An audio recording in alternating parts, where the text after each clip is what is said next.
Hola, buenas tardes. Gracias por estar aquí a todo el mundo en un día así que se intuía que iba a ser un poco borrascoso.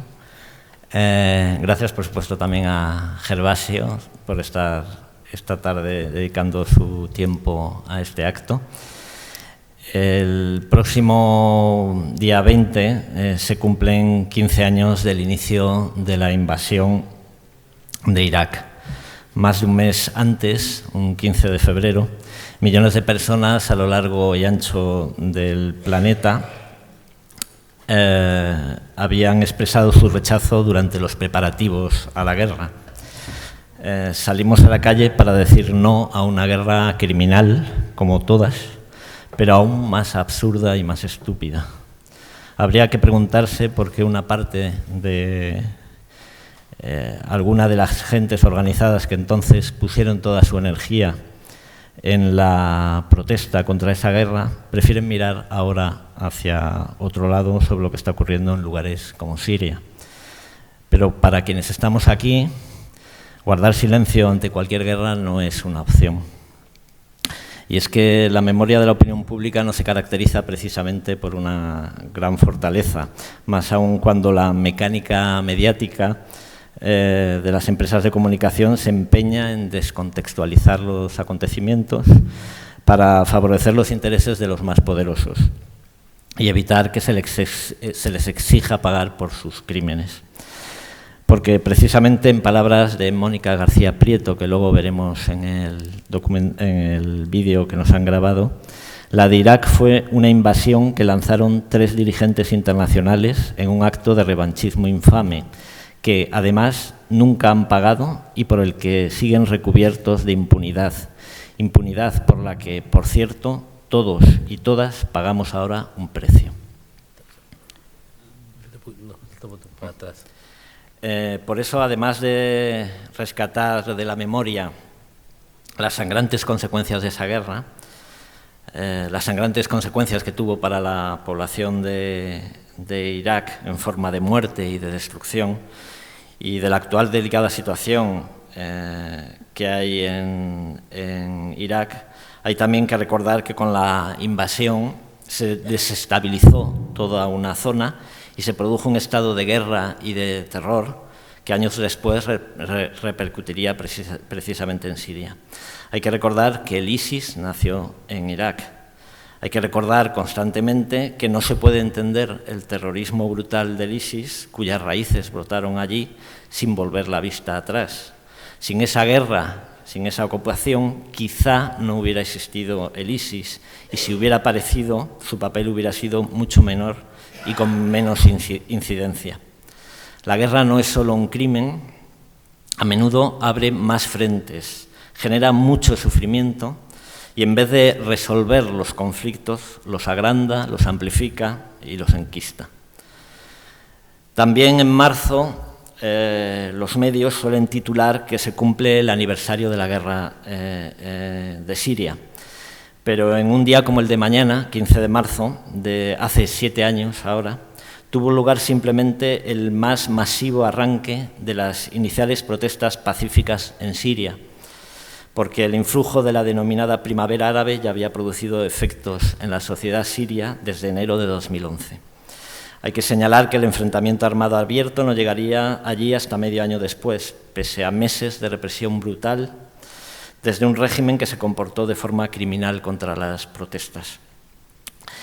Y es también por eso un buen momento para recordar que estamos aquí, las gentes que organizamos este acto, porque defendemos los derechos, en particular el de la vida, pero también el de la libertad, de la población de toda esa zona, pero que no participamos de los intereses económicos, políticos o militares de ningún bando armado y su complejo entramado de alianzas bélicas ocasionales y cambiantes en una guerra que genera un enorme sufrimiento a toda su población, que se ha visto obligada a buscar refugio ante una Europa fortaleza cuyo desprecio por los más elementales derechos humanos nos avergüenza profundamente.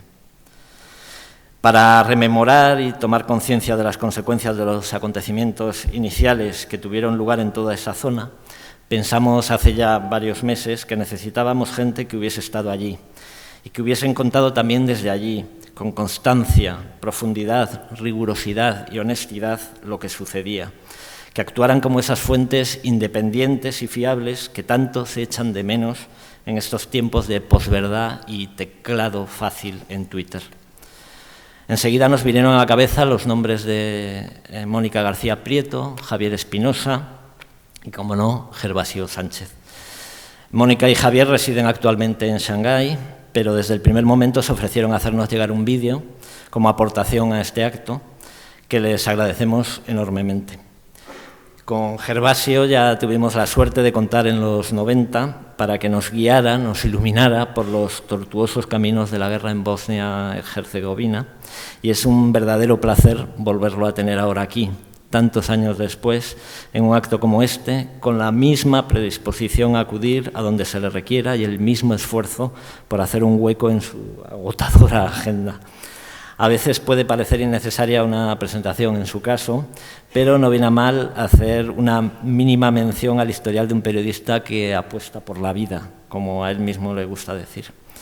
Inició su trayectoria como periodista independiente en 1984, autor de una docena de libros fotográficos, es uno de los reporteros españoles mejor conocidos a nivel mundial, premiado en numerosas ocasiones, el Premio Nacional de Fotografía, Premio Ortega y Gasset y un largo etcétera. Se ha movido en los conflictos de América Latina, África y Asia, la guerra del Golfo y la guerra en Bosnia, y ha retratado los posteriores problemas de la antigua Yugoslavia. Sus reportajes se han publicado en diferentes diarios y revistas del país, ha estado al servicio español de la BBC y desde 1998 es enviado especial de la UNESCO por la Paz. Su discurso en la entrega de uno de esos premios, el Ortega y Gasset, se podría decir que ha dado la vuelta al mundo, reflejo de un carácter comprometido como el que le caracteriza. No podemos reprimir las ganas de recordar su fragmento final, rememorando las palabras de Martin Luther King, para concluir también esta presentación que os hago. Él decía en ese discurso: yo también tengo un sueño, que por fin un presidente de un gobierno español tenga las agallas suficientes para poner fin al silencioso mercadeo de armas que convierta a nuestro país, nos guste o no, en un exportador de la muerte. Gervasio va a tener la amabilidad también ahora de hacernos una pequeña presentación tanto de Mónica como de Javier, y luego pasaríamos a ver el vídeo que nos han enviado desde allí. Muchas gracias por venir.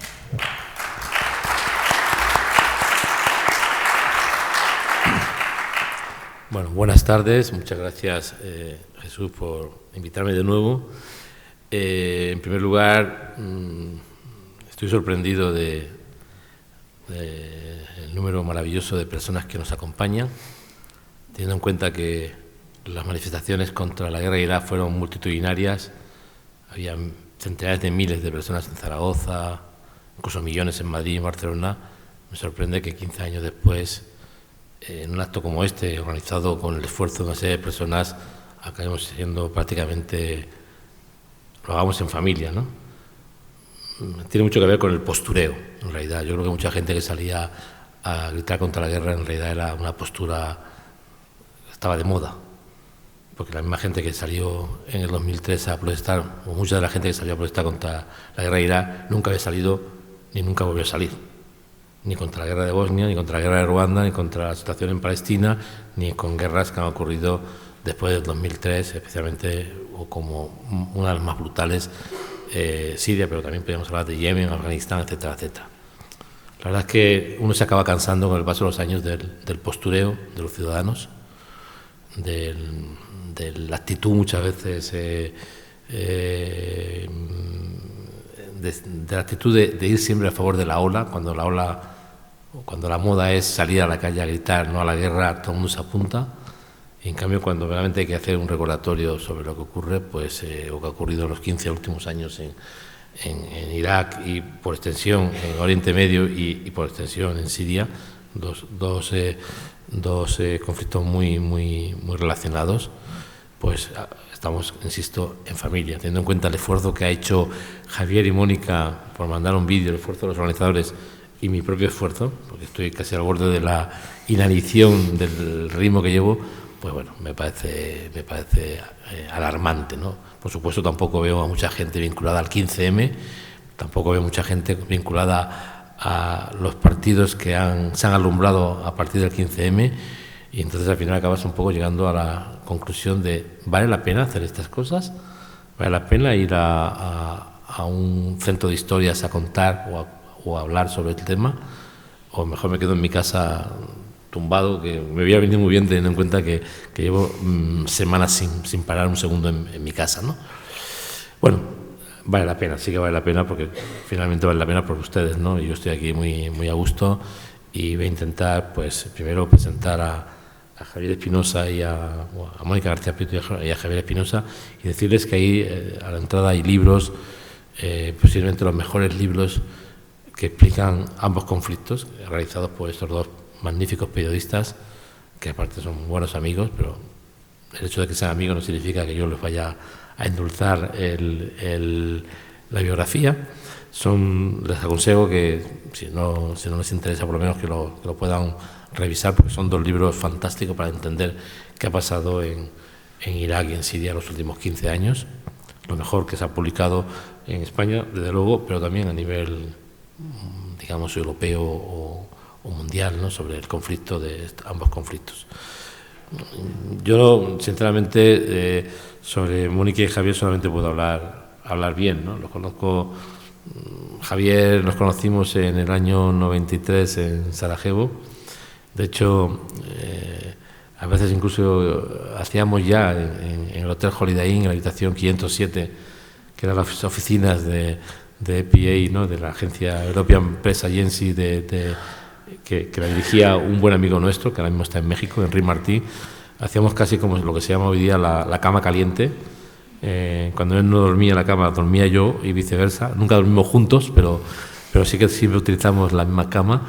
Él venía a veces a Sarajevo. De hecho, Javier trabajaba en aquellos años para la revista Época, y venía a Sarajevo en sus vacaciones. Las vacaciones, en vez de irse a dar una vuelta por el mundo, se iba a Bosnia, o se iba después a Sudáfrica, o acabó hasta que finalmente alguien con dos dedos de frente olisqueó que era un gran periodista y lo acabó contratando para el Diario El Mundo, y desde entonces le ha dado muchas alegrías al Diario El Mundo, ¿no? El Diario El Mundo es un diario que imagino que cada uno tendrá su opinión, como imagino que como sobre todos los diarios que hay en España, pero realmente la sección internacional, y especialmente Javier y también Mónica García Prieto, han hecho trabajos que son de referencia, ¿no? Posteriormente coincidimos en muchos conflictos. O sea, no fuimos de la mano, porque él llegaba quizás, es un poco más joven que yo, llegó a conflictos un poco más tardíamente que yo mismo, ¿no? Pero realmente tiene un currículum magnífico, y a partir del año 2000, que se empezó a trabajar, 99 en África, como corresponsal del Mundo en África, coincidimos en bastantes sitios, y posteriormente también en el Oriente Medio. De hecho, cuando él vivía en Jerusalén solo, y después con Mónica, su casa era la mía, por lo cual vivíamos allí, vivía con ellos, me iba a llamar, me quedaba en su casa siempre, y ahora tengo ya una invitación para poder visitarle en Shanghái cuando quiera, a ambos, ¿no? Mónica García Prieto me pasa un poco lo mismo. Hace muy pocos días publiqué un texto que se llamaba Tres periodistas a las que admiro. Yo tengo un blog en el posiblemente único diario que se atreve a sacar los trapos sucios de hombres poderosos en este país, que es La Marea. Es un diario pequeñito que les animo a que se hagan socios, porque realmente en el 2015 consiguieron sacar un dossier en papel, además, sobre el puto amo, lo llamaban el puto amo, Florentino Pérez, el puto amo, contando todo lo que hay detrás de Florentino Pérez, un hombre intocable en España. Y en el 2016 sacaron un dossier sobre el conseguidor, un tal Felipe González, otra persona intocable en este país. En el 2016 yo estaba pensando traspasar al papel un espacio de radio que hacía con Javier del Pino, se llama El Oficio de Contar, y buscando medios dije, bueno, me voy a liar con este medio pequeño, para publicar este blog cada 15 días, y hace justamente 2 semanas, la semana pasada publiqué 3 periodistas a las que admiro, y entre ellas está Mónica García Prieto. Yo a Mónica García Prieto la conocí el 6 de abril del año 2001, no me lo estoy inventando. Era el casamiento de unos amigos comunes, y la conocí en Pedraza, en Segovia, cuando llegó con su entonces pareja y muy buen amigo mío, su primer marido, Julio Fuentes, asesinado posteriormente en Afganistán, en noviembre del 2001, tras la caída de los talibanes.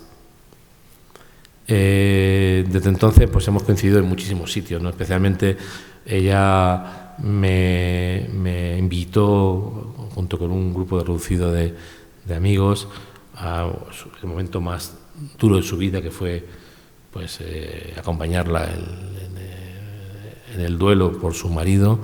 Y bueno, desde ahí pues nos hemos ido encontrando en diferentes lugares. Como insisto, he vivido en su casa junto con Javier, porque son pareja, y en el año 2014, cuando Javier fue...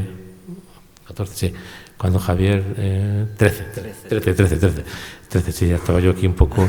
Cuando Javier Espinosa y Ricardo García Vilanova, junto con otro periodista español, Marc Marinera, fueron secuestrados en Siria por el ISIS, la familia de Javier Espinosa, sus padres, ella misma, Mónica, y los padres de Ricardo García Vilanova, me pidieron que yo fuera el portavoz de las familias ante la prensa, ¿no?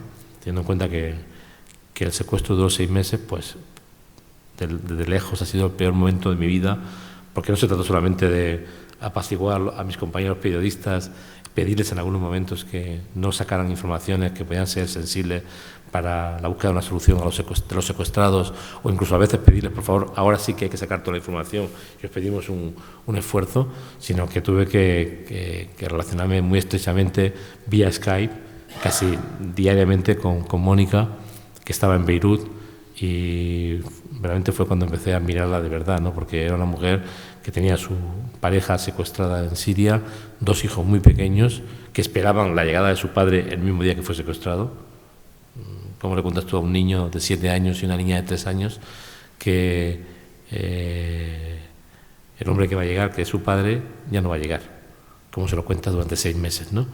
Y realmente ella, con una fuerza impresionante, se mantuvo firme, hizo muchas gestiones personales para salvar la vida de su pareja y de sus compañeros, y al mismo tiempo tuvo que gestionar una situación casera, familiar, que no era fácil, ¿no? 2 niños sin su padre, a que lo tenían evidentemente como cualquier niño en un pedestal, y que hay que estar pues durante 6 meses contándole que papá está con unos hombres malos, no es nada fácil, ¿no?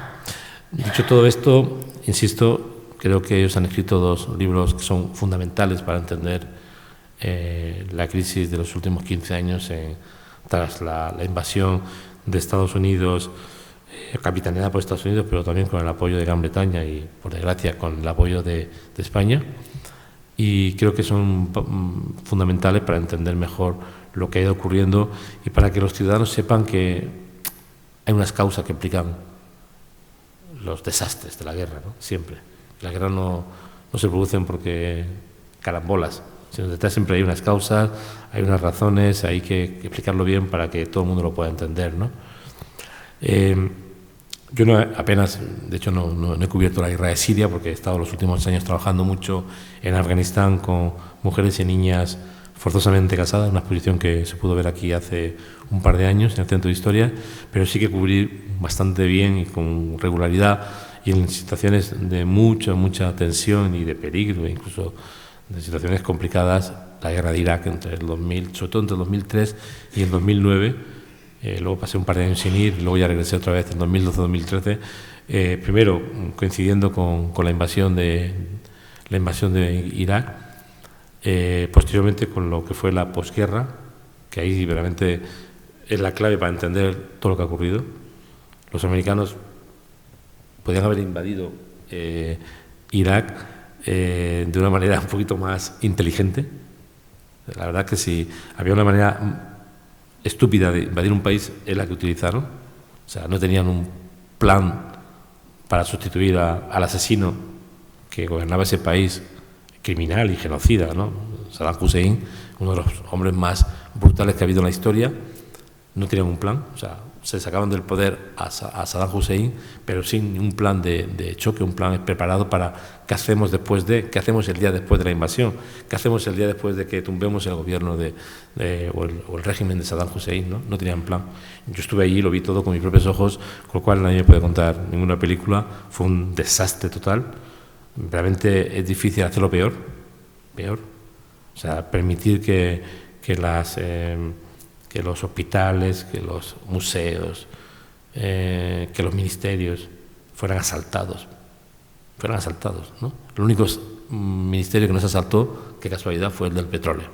El resto fue todo asaltado y realmente los soldados americanos tenían órdenes de no parar a los asaltadores, ¿no? O sea, tú lo veías, los carros de combate, además estamos hablando de unidades mecanizadas americanas de última generación, con los carros de combate más modernos, con los soldados mejor preparados, con las fuerzas especiales, delante de las calles, viendo cómo asaltaban el Museo Nacional de Bagdad y cómo se llevaban piezas de las civilizaciones mesopotámicas ante la pasividad absoluta, ¿no? Yo no daba crédito, ¿no? O asaltaban incluso hospitales, y ese caos y ese vacío de poder que provocaron ha sido la simiente de todo el desastre.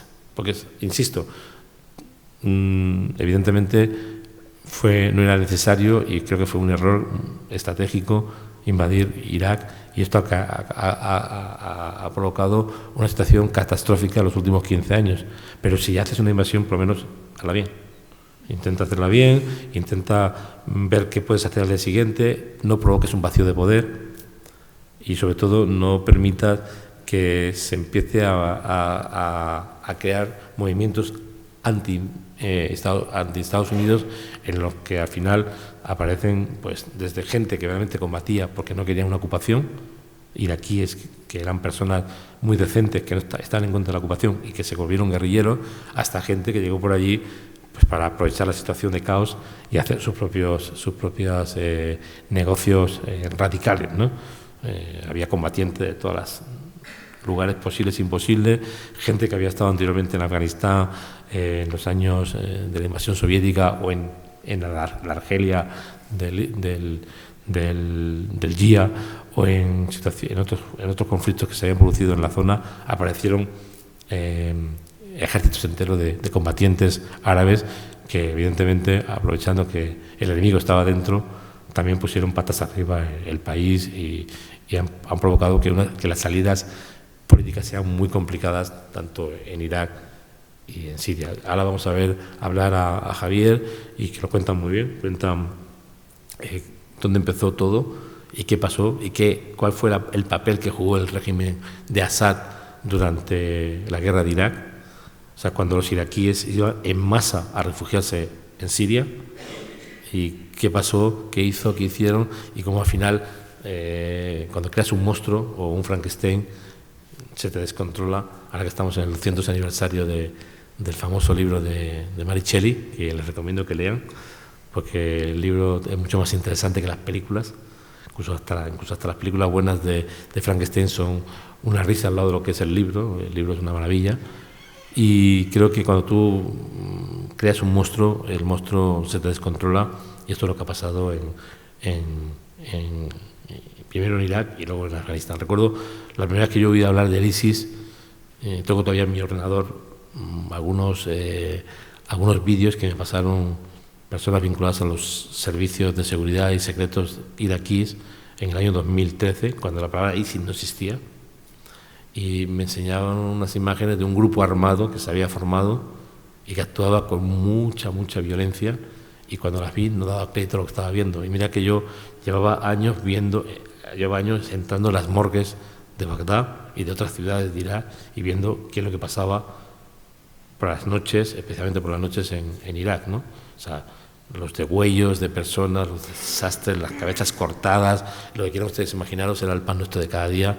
en la guerra sectaria que se produjo en Irak, sobre todo a partir del 2005, que provocó miles de muertos entre suníes y chiíes y, bueno, y todo tipo de mezclas sin sentido en lo que luego fue una guerra que se fue extendiendo, insisto, por culpa del vacío de poder que los americanos plantearon. Ellos lo van a contar muy bien. Y bueno, y luego si quieren ustedes, pues yo les respondo a las preguntas que ellos no van a poder responder porque no van a estar. Muchas gracias.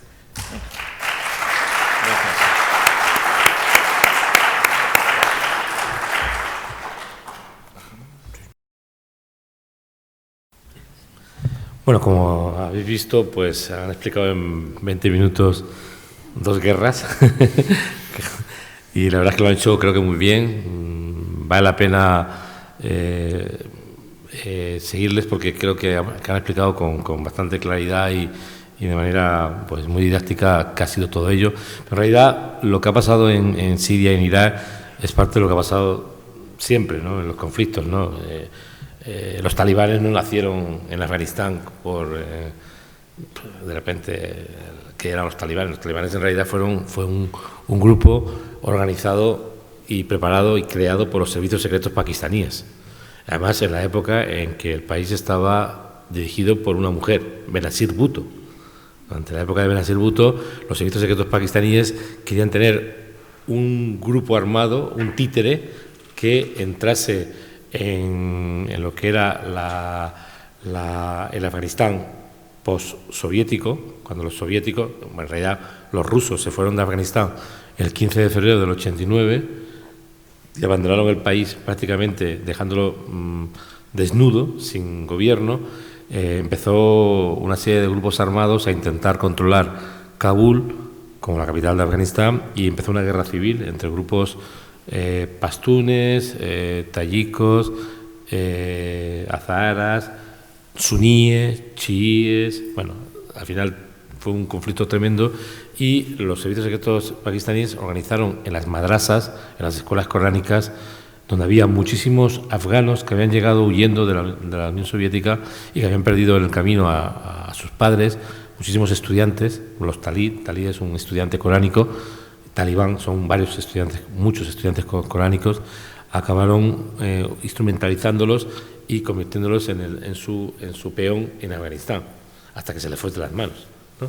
Pues un poco partido en Siria, ¿no? El régimen de Assad, que tradicionalmente estaba enemistado con Irak, porque era una lucha de dos interpretaciones distintas, en este caso de lo que era la visión socialista de la sociedad de Oriente Medio. El partido Ba'ath, que es un partido que ha sido muy importante en toda esa zona desde la época de los años 40 y 50, tenía dos visiones, la visión siria y la visión iraquí. Siempre estuvieron muy enemistados ambos partidos, y al final Siria y Irak, los gobiernos eran, aunque eran dos dictadores, porque Saddam Hussein era un dictador y la familia Assad, el padre Assad y el hijo Assad son también dictadores, siempre tuvieron una visión distinta. De hecho, en la guerra de Irak de 1991, cuando los americanos bombardean a Saddam Hussein por haber invadido Kuwait,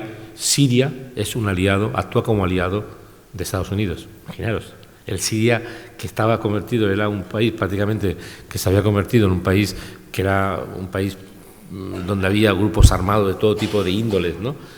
Acaba siendo un aliado estratégico en lo que fue la coalición que formó Estados Unidos en el 91, porque Estados Unidos quería los países occidentales contra Saddam Hussein, los países de las monarquías absolutistas del Golfo Pérsico, pero también quería países como Siria, que en principio era enemigo, pero que acabó enemigo estratégico de Israel, que es el país aliado de Estados Unidos, y acabó siendo un aliado contra Saddam Hussein. Sorprendentemente, en la misma coalición estaba Israel y estaba Siria, ¿no?, contra Saddam Hussein. Entonces, esto hay que tenerlo muy en cuenta a la hora de interpretar qué pasa en las guerras, ¿no? Cuando yo era muy chiquitín, era muy jovencito, pues empecé a trabajar en América Latina y allí pasó algo parecido, ¿no? En las guerras centroamericanas, El Salvador, Nicaragua, Guatemala, Panamá, todos estos eran conflictos en los que las dos grandes potencias, Estados Unidos y entonces la Unión Soviética, ponían las armas, ¿no?, y utilizaban unos al ejército y otros a las guerrillas para provocar guerras que acabaron regando de sangre todo lo que era Centroamérica, ¿no? O sea que no es muy viejo lo de utilizar los peones para hacerlo. Ya lo hacían los otomanos en los Balcanes hace 500 años y lo han hecho los romanos y los griegos en toda su historia, de utilizar a los peones locales para avanzar o para romper la defensa del enemigo. De cara a lo que, la verdad es que yo creo que sería más interesante que ustedes pregunten lo que les apetezca. Yo intentaré responder como pueda, pero creo que el problema grave es que evidentemente ya hemos alcanzado los 15 años. Yo recuerdo todavía, estuve en el 2003 en Irak, en el 2004 fui para el primer año de la invasión, que fue cuando se produjo esta oleada de secuestros que prácticamente provocó que toda la gente de ONGs y periodistas se fueran. De hecho, Javier y yo hemos sido uno de los pocos periodistas, bueno, de hecho los únicos periodistas españoles que habitualmente seguíamos regresando a Irak y trabajando en la Irak dura, o sea, no estábamos en la zona empotrados con los americanos o en la zona verde, en la zona verde, sino estábamos en lo que se llama la zona roja, donde la posibilidad de secuestros era muy, muy, muy dura y realmente los tipos que secuestraban acostumbraban a hacer atrocidades con sus víctimas. Solamente había que hacer una vuelta por las morgues para ver cómo quedaban los cadáveres, y nosotros trabajamos muchísimo tiempo en esa zona, y yo recuerdo que en 2004, 2005, 2006, 2007, 2008, 2009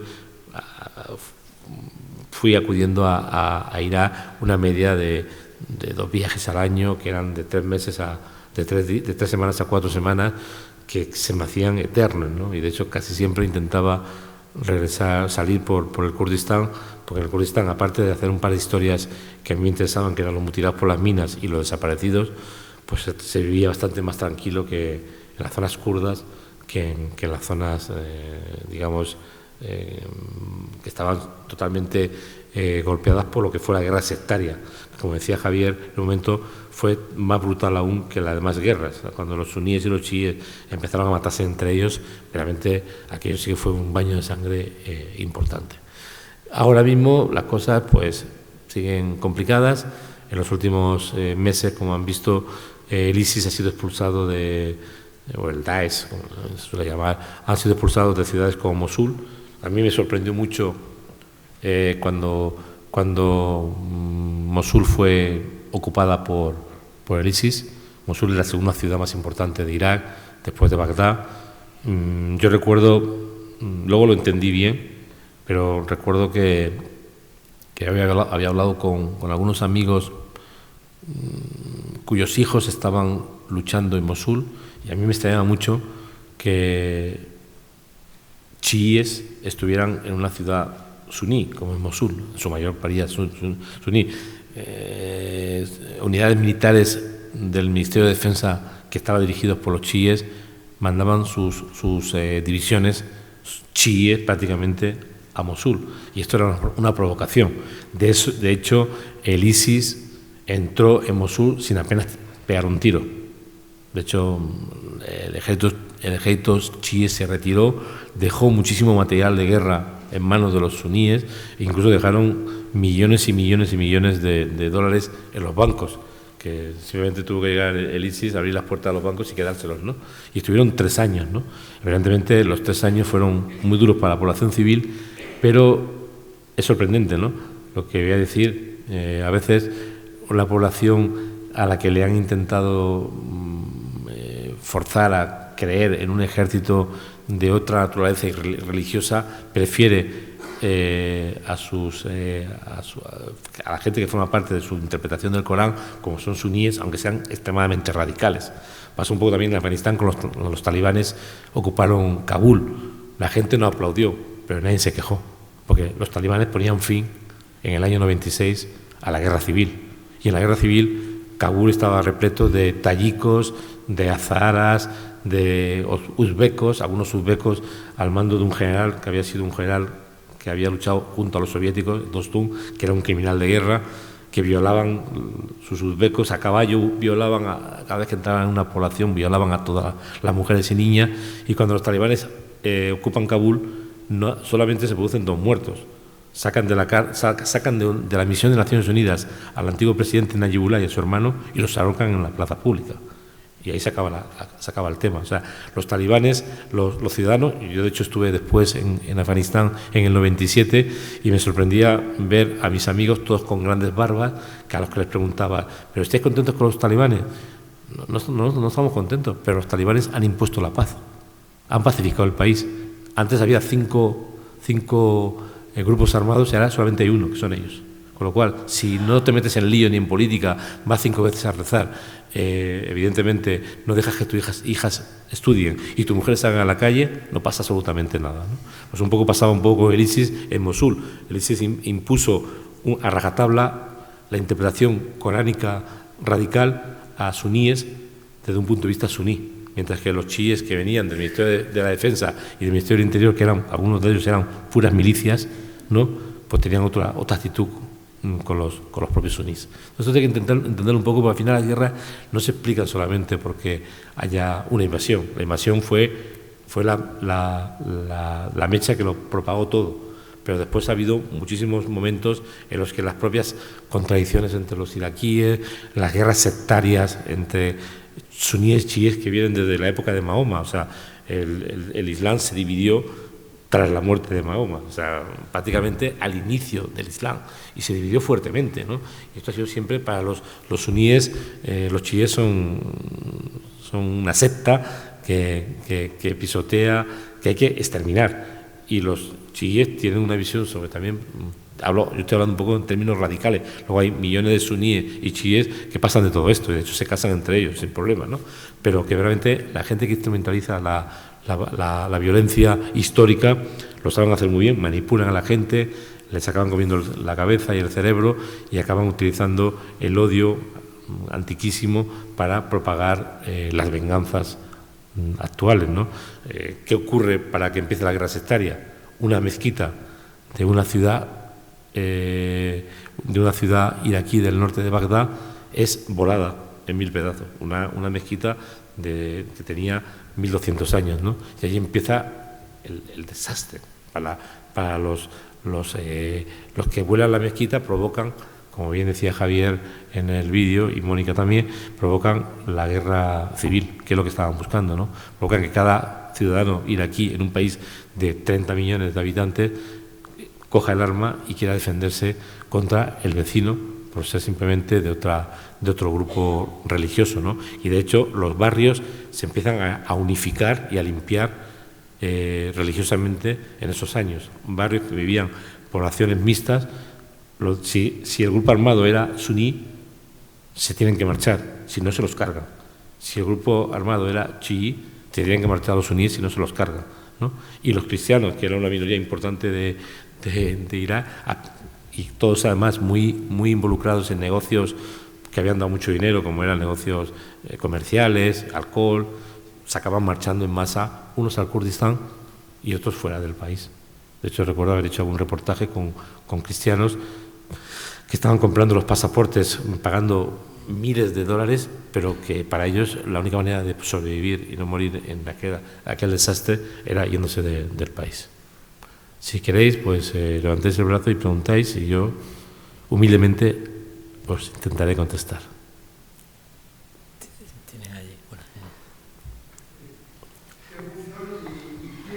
Espera, coges el micro.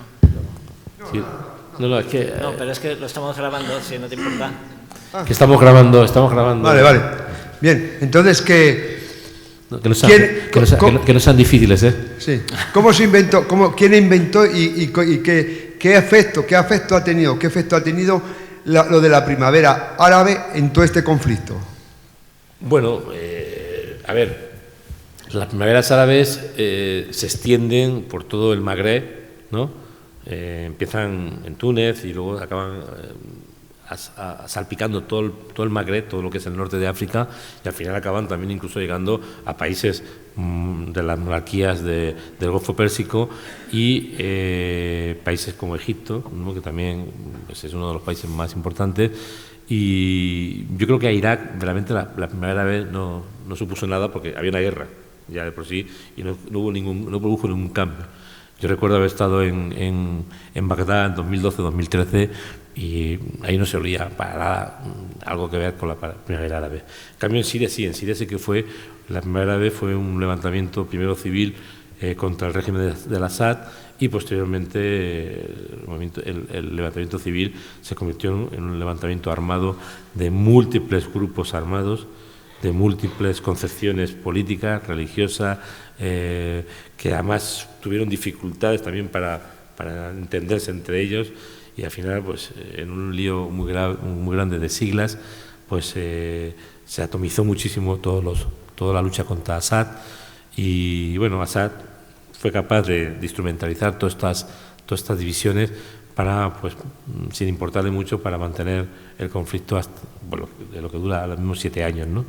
Entre los grupos armados, porque una de las razones por las que los periodistas, como Javier y como Mónica, la razón principal por la que han trabajado con los grupos armados antigubernamentales es porque era muy difícil trabajar con el gobierno sirio. El gobierno sirio censuraba, impedía el paso a zonas de conflicto y claro, al final, si tú quieres ver qué pasa en el país, tienes que ir por el lugar en el que te dejan. Esto pasó en las guerras balcánicas. Cuando empieza la guerra de Croacia en el año 91, yo estuve en la guerra de Croacia, los serbios se quejan siempre de que la prensa siempre estaba en el otro lado. Ya, pero es que con ustedes, yo les digo siempre que con ustedes era imposible trabajar. Si yo llegaba a un cuartel serbio en la región de Eslavonia Oriental, donde estaban las grandes batallas de la guerra de Croacia, para pedir permiso para ir al frente, no me dejaban. En cambio, con los croatas ibas hasta la primera línea del frente. Era muy peligroso trabajar con los croatas porque además eran la parte débil del conflicto y en el otro lado estaba toda la artillería pesada, con lo cual tú estabas en la parte que era bombardeada salvajemente con aviones y con artillería pesada, pero podías llegar al frente y podías hacer tus historias, ¿no? Y yo por eso pues yo entré en Vukovar, en Osije, en Vinkosi, sobre todo en Vukovar, que fue uno de los lugares famosos, convertido, algunas personas lo llamaban el Stalingrado de Croacia, un poquito, creo yo que exageradamente, pero fue una de las batallas más infernales que hubo en la guerra de Croacia. Y yo pude entrar porque iba por el lado croata, por el lado serbio había sido imposible entrar.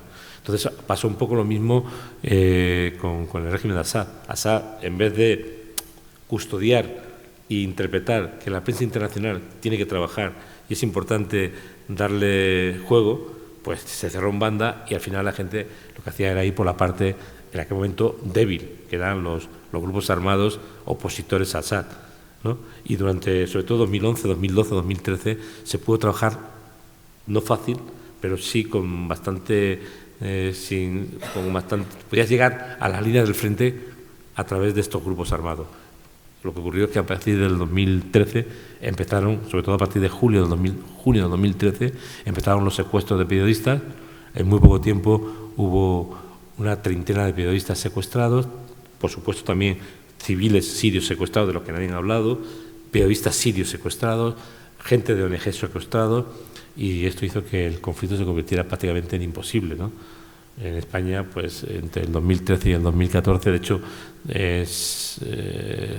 Javier Espinosa y Ricardo García Vilanova y Mar Marginera fueron secuestrados en septiembre del 2013 y liberados en marzo del 2014, y 3 meses después fueron secuestrados otros 3 periodistas españoles que en vez de estar 6 meses estuvieron 11 meses secuestrados, ¿no?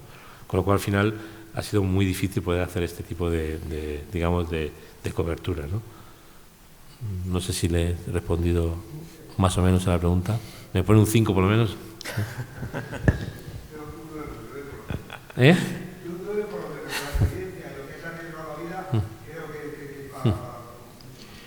Buenas tardes, Gervasio. Sí. 2 preguntas muy rápidas y me gustaría que hicieras una pequeña valoración a lo que te voy a preguntar. ¿Cuál es el papel de Rusia, es decir, el factor ruso en la guerra siria? Es decir, porque parece que le da un cambio a la guerra en este país. y el papel que tiene ahora mismo Putin ahí.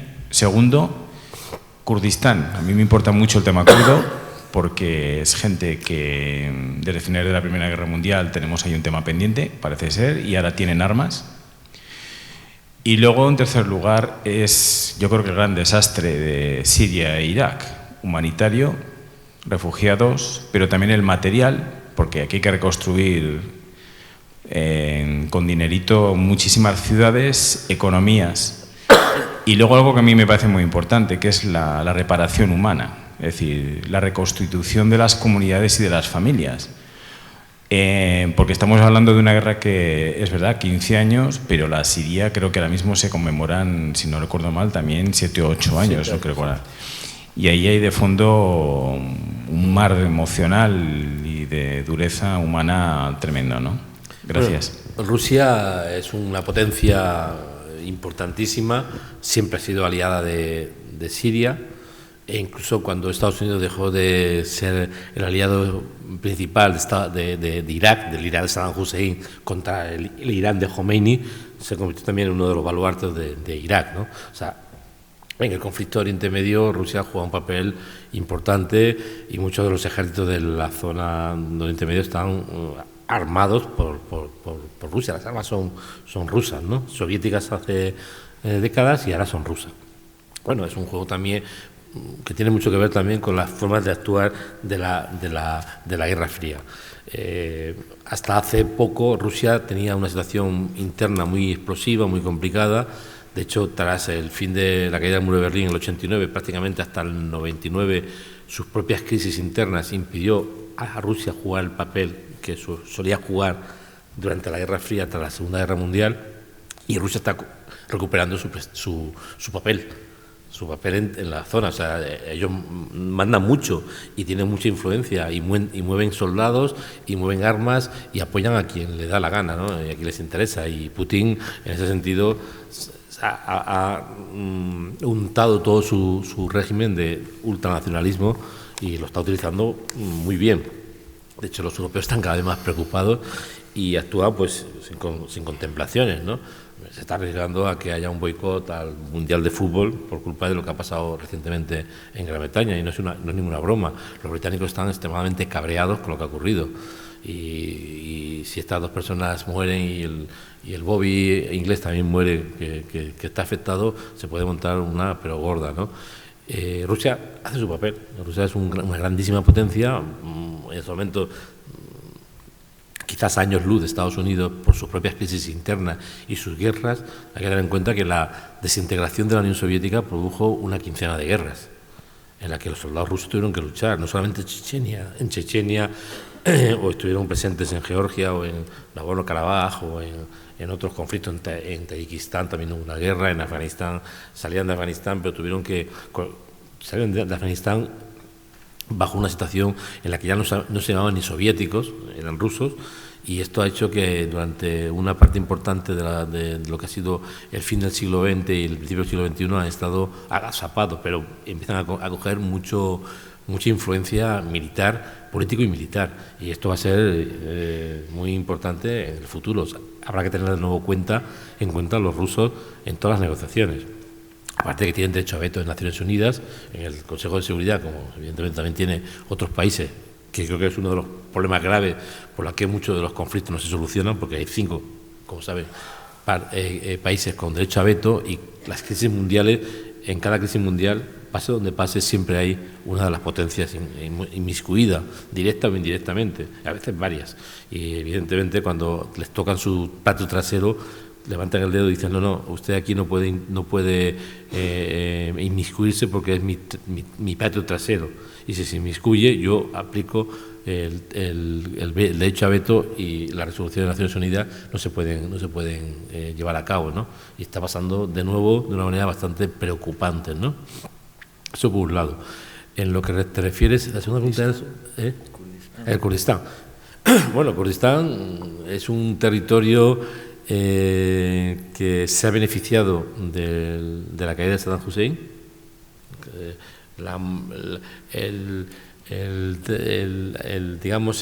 sobre todo a partir del 91, o sea, la invasión de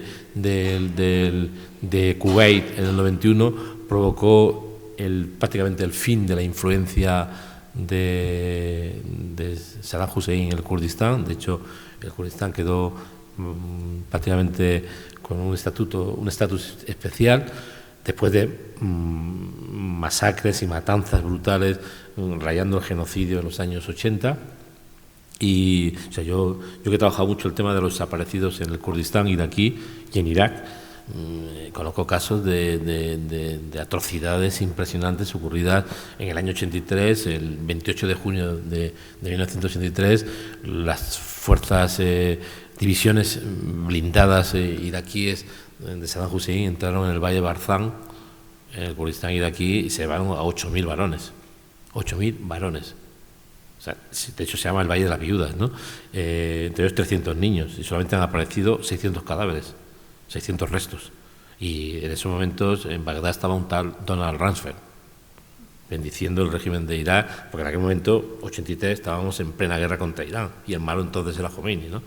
Entonces hay que contarlo, ha habido una batalla tremenda. Luego, aparte de la utilización de gases contra la población, en realidad no kurda, porque los gases se utilizaron contra la población en la frontera contra Irán. Al final afectó a los kurdos, porque los kurdos también vivían en Irán, en realidad, ¿no? Pero fue la guerra entre Irán y Irán, y que al final acabó afectando también a los propios kurdos, y otras atrocidades que han ocurrido brutales, con matanzas tremendas.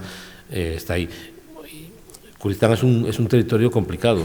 Kurdistán no existe como Estado, y además está distribuido por diferentes países muy nacionalistas en la zona. En Siria hay un territorio kurdo, en Irán y evidentemente en Turquía, aparte de la parte iraquí, que de facto desde el año 91 prácticamente es un territorio autónomo. Los kurdos han hecho mucho negocio con la guerra sectaria, con la violencia a partir del 2003. O sea, las empresas de seguridad, las que montaban las paredes, los muros infranqueables para evitar el paso de los coches bomba eran todas kurdas, ¿no? Y había mucha gente con dinero que salió de Bagdad, sobre todo cristianos, que se marcharon al Kurdistán y evidentemente revitalizaron económicamente el Kurdistán. Yo lo digo, o sea, yo salía de Bagdad, en el que era peligroso ir incluso a comer en el 2005, 2006, 2007, 2008, 2009, y llegaba al Kurdistán y era como llegar al cielo, ¿no? Todo era lo contrario, era fácil todo, nada complicado, pero también hay que recordar que entre los kurdos también ha habido guerras. Hubo una guerra kurdo entre dos ramas distintas de los kurdos, entre dos grandes familias, Talabani y Barzani, que en dos partidos, que están divididos en dos partidos muy, muy fuertes y muy enemistados, en las que también hubo una guerra civil brutal, ¿no? No sé, yo creo que sería peligroso que, tal como están las cosas en estos momentos en Irak, el Kurdistán se declarase independiente. Sería peligroso, porque esto iba a poner muy nervioso a todo el mundo, incluidos los turcos, que no se andan con chiquitas. De hecho, los turcos están haciendo su propio juego, han permitido el paso de yihadistas a Siria a punta pala, han entrado cuando han querido en Irak y en Siria, ahora están preocupados por la frontera, están intentando controlar desde Turquía zonas kurdas, porque tienen un problema kurdo muy fuerte en ellos, y para ellos los kurdos no existen, ellos son turcos de las montañas directamente. Entonces es un tema complicado que, como se sepa manejar bien, puede ser el caldo de cultivo para una guerra multinacional en el futuro, después de que acabe las guerras actuales, porque va a haber diferentes potencias implicadas. Y en relación a la tercera pregunta, bueno, estamos hablando de un país, Siria, donde más del 50% de la población ya no vive en sus casas. Son más de 11 millones de sirios los que ya no están en sus casas. O se han ido a otra zona de Siria más tranquila, estamos hablando de 5 millones, o se han ido fuera de Siria, estamos hablando de 6 millones. O sea, en Jordania hay más población siria que cisjordana en estos momentos. Y en el tránsito de refugiados que empezaron en el 2015 por Turquía y por Grecia, tránsito por el Egeo, la mayor parte de los refugiados, aunque también había muchos afganos y muchos iraquíes, eran sirios en su inmensa mayoría. Eso ha puesto fin ha quebrado familias enteras. Yo dudo mucho que un sirio que haya llegado con sus hijos a Alemania quiera volver a Siria. Porque Siria, vamos a ver, el problema grave de las guerras, aparte de todos los, digamos, los números de muertos, de heridos, de mujeres violadas, de desaparecidos, es casi siempre un país retrocede décadas económicamente. Balcanes hoy día, sin ir más lejos, salvo la costa adriática de Croacia, que evidentemente con el turismo puede equilibrar sus déficits, el resto de la antigua Yugoslavia, estamos hablando de Bosnia, Herzegovina, Macedonia, Serbia, Montenegro, salvo la costa y la propia Kosovo, es un desastre total. O sea, no hay ni relaciones entre los países, ni siquiera hay relaciones entre los serbios de Bosnia y los bosnios musulmanes o bosnios croatas, de musulmanes croatas de Serbia. No hay relaciones. Las carreteras están vacías de camiones, de movimiento. O sea, los serbios miran hacia Serbia y los croatas miran hacia Croacia y los bosnios están en medio muertos de pena prácticamente, ¿no? Entonces esto va a ser muy difícil recuperar Balcanes, que está en el corazón de Europa, el patio trasero de Europa, el corazón de Europa. A Europa no le interesa tener un mundo balcánico en permanente ebullición. ¿Qué va a pasar con Siria? Las ciudades han sido arrasadas.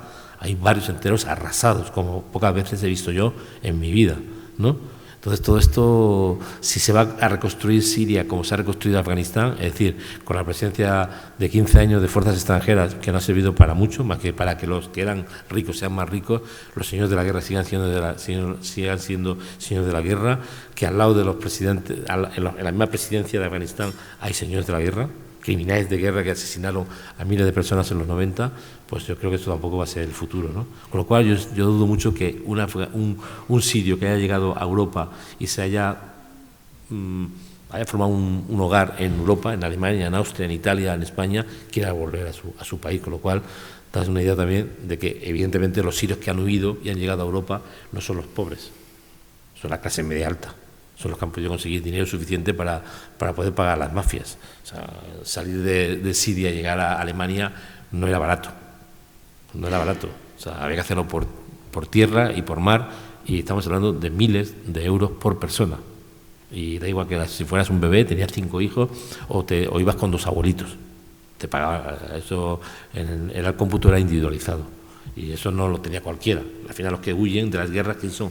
Los que tienen medios para poder llegar, los que han podido ahorrar dinero, los que han vendido igual sus coches, sus cosas, sus joyas o sus casas al mejor postor y han huido con lo opuesto. Y de hecho yo hice un par de historias fuertes en relación con refugiados, una en el 2015, yendo de Zaragoza hasta Turquía por tierra, visitando todas las fronteras balcánicas y viendo el tránsito de refugiados, sobre todo sirios, cuando pasaban cada día una media de 8.000, una media de 8.000. O sea, por Eslovenia, en Austria, entraron en el año 2015, en noviembre, 240.000 refugiados. 240.000, entre 30 son 8.000.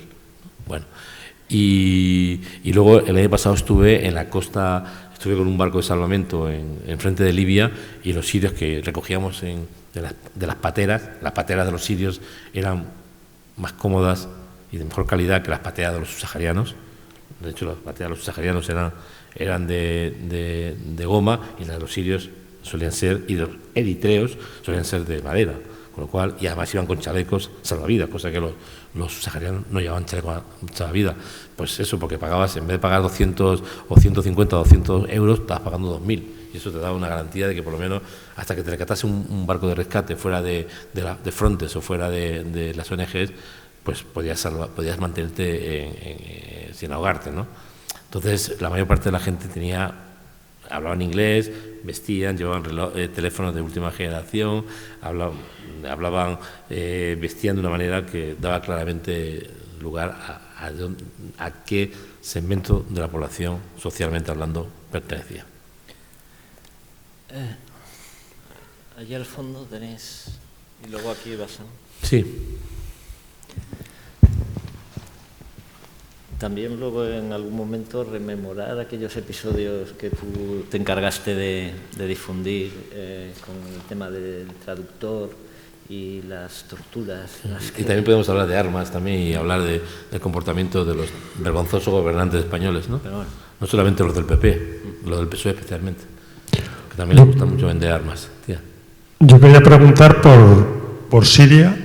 La primavera árabe en Siria comenzó con una serie de protestas, que había grupos, organizaciones, había una oposición al régimen de Assad, que ahora muchas veces se identifica, o hay quien identifica toda esa oposición con el fundamentalismo islámico, con el ISIS, con un montón de organizaciones que no merece la pena ninguna a la hora de lo que podríamos valorar como una solución política al tema, ¿no? Entonces era por saber si queda algo de oposición siria que pueda ser tenida en cuenta para una solución política justa y real, ¿no? Yo creo que, de hecho, la mayor parte de los que protestaban contra Assad eran laicos, no eran ni fundamentalistas ni religiosos, eran laicos o gente, el Islam, bueno, no sé, yo creo que a veces hay personas en el mundo árabe y en el mundo islámico que son como nosotros somos todos, o al menos la gente de mi generación, somos todos católicos. Nos metieron por un corredor en el que todos hemos sido catolizados, de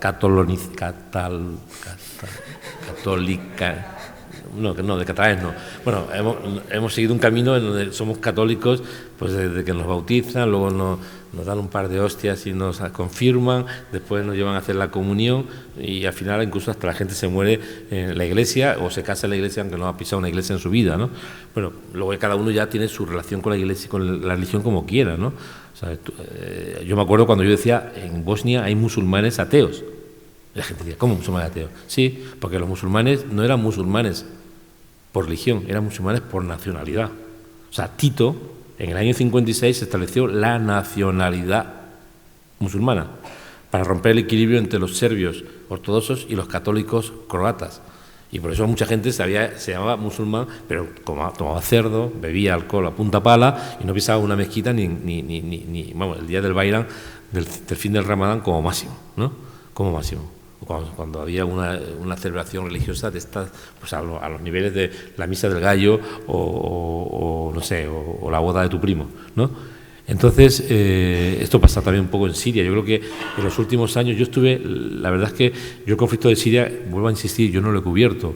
Y de hecho, la última vez que estuve en Siria fue en 1994. De hecho, venía de Ruanda, de ver el desastre de Ruanda del 94 cuando el genocidio Tutsi, y me fui a Siria de vacaciones. Estuve un mes en Siria y es uno de los viajes.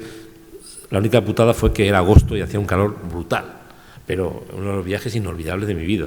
Siria es uno de los países más bellos que hay en el mundo, en unos lugares donde se come mejor, donde la gente es más agradable, más simpática, y eso estaban bajo una dictadura.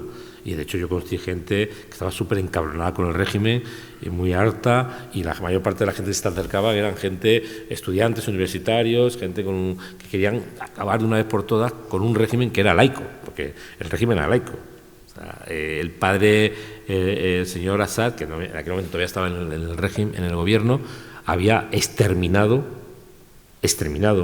un movimiento yihadista, digamos, islamista que se había formado en Siria en los años 80, en Hama, ¿no? En Hama era una localidad donde fue rodeada por el ejército de Assad y la dinamitaron con la gente dentro. La gente que murió no se sabe, pero se habla de decenas de miles de personas muertas. Y esto era el comportamiento que tenía el amigo Assad con la religión. Como el señor Saddam Hussein hacía exactamente lo mismo a toda la gente que oliese a mínimamente religión, por eso persiguió a los imanes chiíes hasta la muerte, ahorcó a muchos de ellos y mató a muchísima gente porque eran laicos, eran socialistas basistas. Y esto era lo contrario de la religión. Luego se hizo religioso y empezó a rezar cuando le interesó, como le ha pasado también al señor Assad, ¿no? Entonces, había mucha gente hace 20 años que quería salir pues eso, pues lo que son la gente joven, queremos viajar, queremos pasárnoslo bien, y yo estoy seguro que cuando hay el levantamiento del 2011, que yo, insisto, no estuve, pero conozco amigos que sí que estuvieron, me lo cuentan claramente, había muchos jóvenes, evidentemente,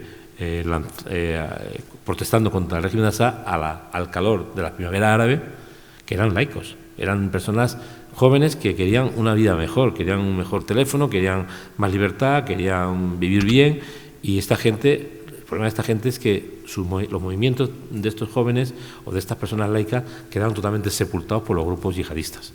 O sea, al final, digamos, la influencia que ha tenido en el movimiento de oposición a Assad en los últimos años es prácticamente es un movimiento yihadista radical. Es decir, estamos hablando de Al-Qaeda,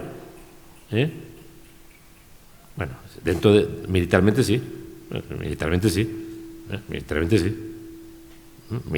sí.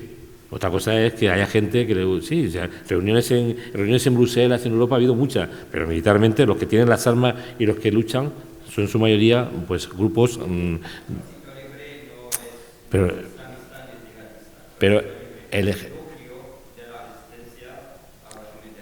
bueno, el núcleo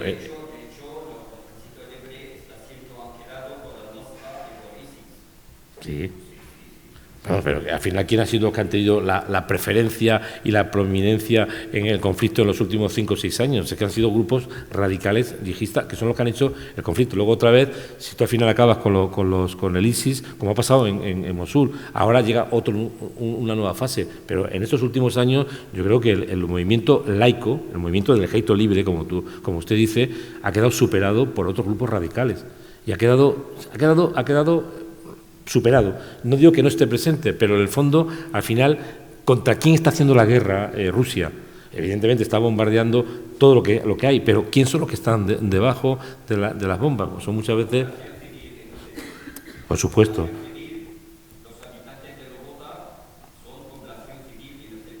Sí, sí.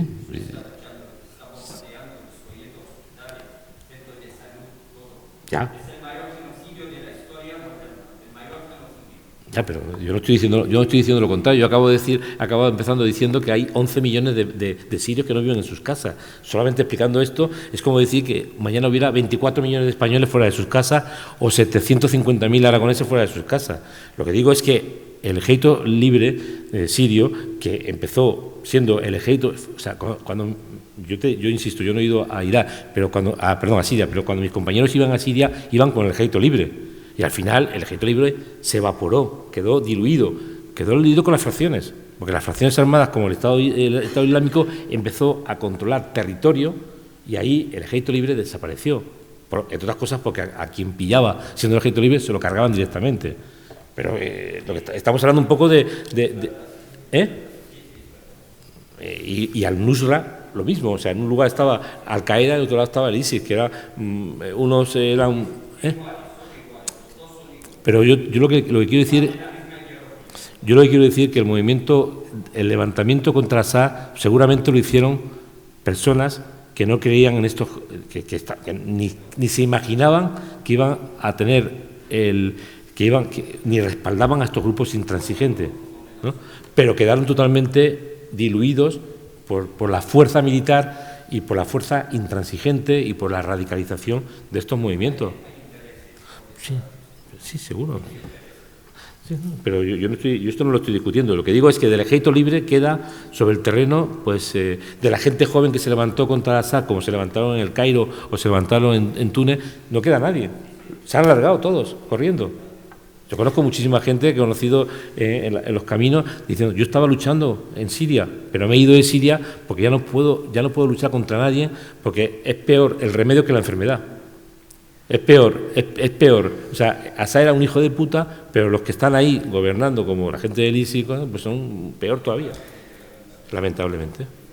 Por reconducir un poco, porque realmente Gervasio insiste que él ha estado fundamentalmente en Irak y entonces igual era un buen momento para ese comentario sobre la situación que tú denunciaste en su momento en Irak con tu traductor, el tema de la participación también en lo que parecía que era una actitud solo americana, pero que también se produjo en el ejército español. Sí, bueno, a ver, vamos a ver. Primero, antes he hecho un comentario y quiero aclararlo, ¿no? O sea, a mí me parece como increíble que nuestro país haya sido una de las máximas potencias del mundo en exportar armas, ¿no? Y que las armas se han ido multiplicando en los últimos años de una manera absolutamente escandalosa. Y de hecho, ha sido en estos últimos 15 años, ¿no? Cuando se ha producido una multiplicación de armas de manera brutal, ¿no?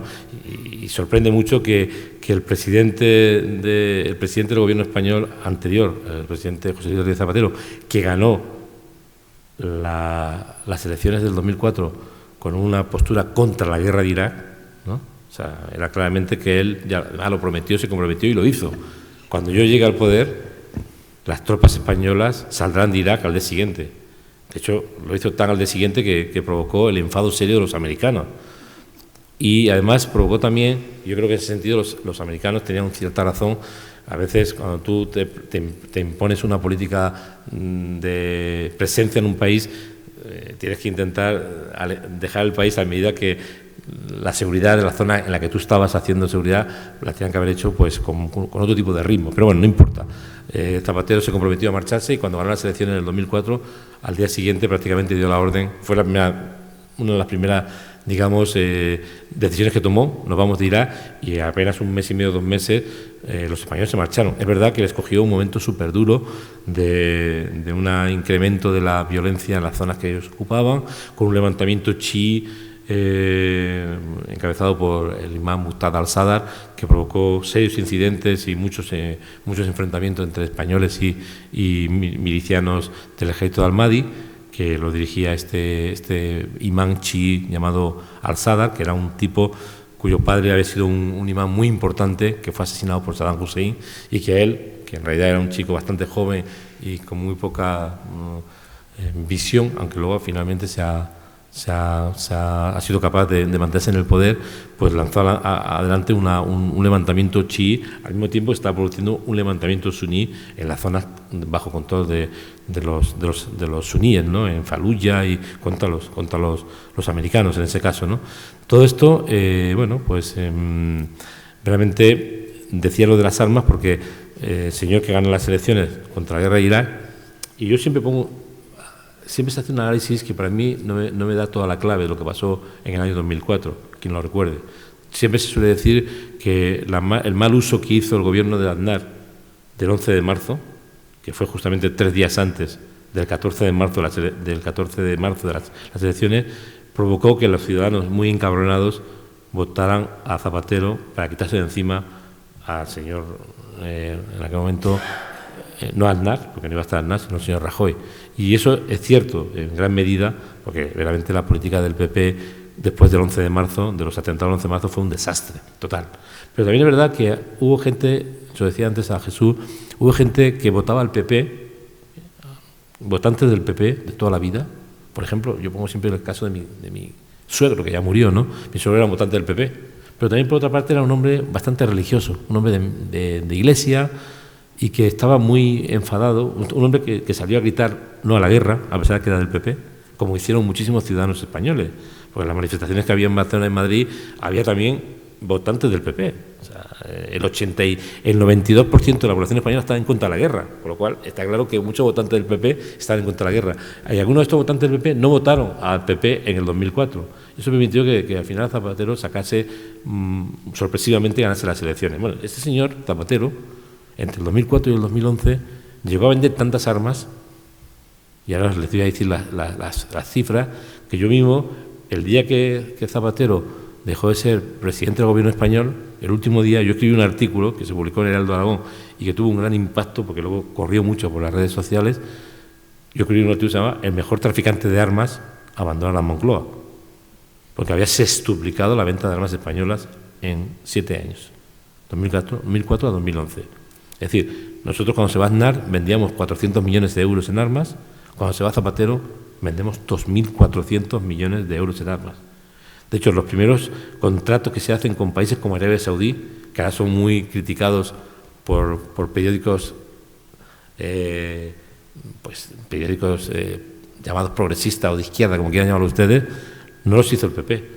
El PP lo siguió haciendo, evidentemente, y el PP ha seguido vendiendo armas. De hecho, ahora vendemos unos 4.000 millones de euros en armas, que son 10 veces más que en 2004. O sea, del 2004 al 2018 hemos multiplicado por 10 la venta de armas españolas. Brutal. Ningún país del mundo ha ocurrido lo mismo, ninguno, ¿no? Pues los contratos que se hicieron con Arabia Saudí, que ahora se critican porque Arabia Saudí está jugando un papel vergonzoso en la guerra de Yemen, se hicieron con Zapatero. De hecho, yo tengo escritos cosas en el 2008-2009 que tienen que ver con denunciando esto que estaba pasando, que el gobierno de Zapatero estaba vendiendo armas a países que violaban los derechos humanos. De hecho, yo escribí otros 2 artículos que se llamó Repsol dicta la política exterior de España, dando a entender que Repsol era el que dirigía a Moratinos en aquel momento y toda la política exterior de España, en la que íbamos a países como Guinea Ecuatorial y alabábamos a Guinea Ecuatorial. Estuvimos a punto de darle la medalla de oro a Obiang en el Parlamento español, el señor Bono, porque se montó un escándalo, se le dio, pero el señor Bono, que tiene unos negocios importantes en Guinea Ecuatorial, estuvo a punto de darle una medalla de honor, la medalla de oro, no sé qué medalla hay, la más prestigiosa condecoración del Parlamento español a Obiang, en su viaje que hizo a España, ¿no? En la época de Zapatero, no nos olvidemos. Entonces, al final, hay como mucho mercadeo vuelvo otra vez a la palabra que utilizaba al principio, mucho postureo. Cuando estamos en la oposición criticamos y cuando llegamos al gobierno hacemos exactamente lo mismo que han hecho nuestros antepasados en el poder, ¿no? Dicho esto, y contestando a tu pregunta, Jesús, pues bueno, vamos a ver, yo lo que hice simplemente fue denunciar una situación que se había producido en Irak con un traductor que habíamos tenido pues un largo número de periodistas españoles al que acusaron sin ni una sola prueba de ser el responsable. La acusación era colaborador necesario en el atentado que costó la vida a 7 funcionarios del Centro Nacional de Inteligencia, del CNI. En noviembre del 2003, 8 funcionarios del CNI se dirigían desde Bagdad hasta las bases españolas de Iguanilla y Nayaf, cuando fueron emboscados en Latifilla, en una zona suní, por un grupo evidentemente suní, y 7 de los 8 murieron. De hecho, uno se salvó de milagro. Entre ellos había incluso un gran amigo mío, ¿no? El jefe del CNI, yo lo conocía bastante, ¿no? Y con el que tenía una buena relación, porque, bueno, tener buena relación con gente de la inteligencia militar en zona de conflicto va bien para muchas cosas. Otra cosa para enterarte de cosas antes que los demás, ¿no? Y yo me enteré de cosas antes que los demás, gracias a que este señor pues me pasaba información que a veces pues yo sorprendía que fuera tan fácil de conseguir, ¿no? Las relaciones que se establecen en este tipo de situaciones, ¿no? Bueno, y unos meses después de pasar este asesinato, que de hecho es el atentado más brutal que le ha costado al ejército español en su historia, murieron 6 soldados en Líbano de un coche bomba, pero aquí murieron 7, pues acusaron a un traductor, mi traductor y traductor de media docena de compañeros míos del diario El País, de ser el colaborador necesario en el atentado. Yo estaba en Bagdad cuando me enteré de su detención, porque un familiar buscaba a periodistas para que le ayudasen a saber por qué habían detenido a este señor, a este traductor, y publiqué un artículo, lo publiqué en El País, en el Heraldo, El País y en la cadena SER, y luego hice un seguimiento durante muchos años, ¿no? Al final este hombre estuvo detenido 11 meses en los penales más duros de Irak, y a la salida del penal me llamó por teléfono para contarme que lo habían liberado, le pedí una entrevista, me dio la entrevista y acusó al CNI de haberle infligido, en realidad si hubieran sido americanos, de la CIA yo hubiera llamado torturas directamente, pero como eran españoles bajé la categoría a tratos inhumanos y degradantes, ¿no? Porque cuando tú a un tío le metes una capucha durante 4 o 5 días y lo mueles a hostias, pues evidentemente eso es tortura, bueno, no sé, tratos inhumanos y degradantes, ¿no? Y bueno, la entrevista fue muy claro y aquí hubo mucha polémica y durante muchísimos años he intentado que se aclare el tema, porque además se habló, el asesinato de los 7 CNI provocó que la Audiencia Nacional abriera una investigación por terrorismo. La Audiencia Nacional siempre tiene que abrir un caso de terrorismo cuando se produce un atentado contra españoles en el extranjero o en España, no importa, ¿no? Y abrió un caso, pero al final el juez que estaba al frente del juzgado lo cerró 1 mes y medio más tarde, esperando a que si había de nuevo pruebas se pudiese volver a reabrir. Yo le presenté las pruebas, pero evidentemente no lo reabrió, ¿no? Y que había muchas puertas Y intenté, de hecho, le pasé un dossier sobre el caso a Zapatero, no directamente, pero se le hizo llegar a Zapatero en un avión que salía de Zaragoza a Madrid, que él leyó. Y hice muchas gestiones, pero al final este hombre sigue estando en Irak sin poder entrar en España. Un hombre que hablaba perfectamente español, que había estudiado en España y que se le acusó sin una sola prueba. Por hecho, los americanos lo liberaron porque no había una sola prueba contra él, después de estar 11 meses encarcelado. Es un caso que da mucha idea de cómo se actúa. Yo creo que el CNI tenía que haber hecho una investigación seria, pero yo creo que al final lo que pasó fue que necesitaban un chivo expiatorio para explicar por qué 8 funcionarios del CNI fueron asesinados. Y fueron asesinados simplemente porque 4 de ellos ya no tenían que estar allí. Eran muy conocidos, todo el mundo sabía quiénes eran, y evidentemente cuando se produce la caída de Saddam Hussein, la Mujahbarat, la policía secreta de Saddam Hussein, se pasa en masa a la resistencia, se pasa en masa a la guerrilla, y evidentemente sabían quiénes eran las personas que trabajaban en los servicios secretos de muchos países. Y estas personas se mantuvieron en Irak porque eran los que mejor conocían Irak, y esto le costó la vida, ¿no? Y nadie fue, digamos, juzgado, ni nadie perdió su puesto laboral por este tema. De hecho, el director general del CNI de aquella época, el señor Jorge Descayar, no solamente no perdió no dimitió o no se le hizo dimitir, sino se acabó convirtiendo en representante de Repsol en Angola, embajador de España en el Vaticano, y acabó siendo embajador de España en Estados Unidos. Bueno, creo que hasta aquí podemos llegar hoy.